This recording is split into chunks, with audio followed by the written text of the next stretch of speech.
आर्णी तालुक्यातील खंडाळा देवगाव पटबंधारे विभागाच्या हलगर्जीपणामुळे धरणग्रस्त भागातील 12 गावे धोक्यात येण्याची शक्यता वर्तवली जात आहे। खंडाळा गावापासून 1 किलोमीटर अंतरावर देवगाव धरण असून धरणावर जाण्यासाठी तयार करण्यात आलेला रस्ता अतिशय खराब झाला आहे। कोणत्याही प्रकारचे वाहन या रस्त्यावरून जाऊ शकत नाही। धरणाच्या सुरक्षा भिंतीवर मोठमोठे झाडे झुडपे तयार झाले असल्याने व या झाडांची मूळ धरणाच्या पाण्यात खूप खोलवर गेल्याने संपूर्ण सुरक्षा भिंतीला तडे गेले आहेत। धरणाच्या भिंतीला मोठमोठ्या भेगा पडल्या असून हे धरण फुटण्याची दाट शक्यता वर्तवण्यात येत आहे। पाटबंधारे विभागाचा एकही कर्मचारी किंवा अधिकारी धरणावर हजर राहत नाही, त्यामुळे या धरणाची सुरक्षा सध्या रामभरोसे झाली आहे।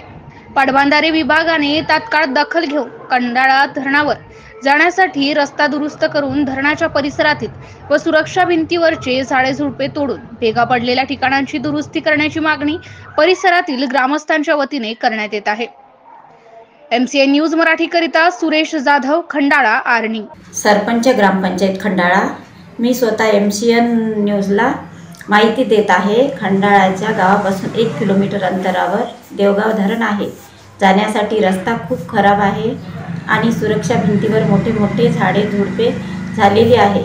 त्याच्यामुळे खोलवर गेल्यामुळे सुरक्षा भिंतीला तडे गेले असल्यामुळे धरण फुटण्याची शक्यता आहे।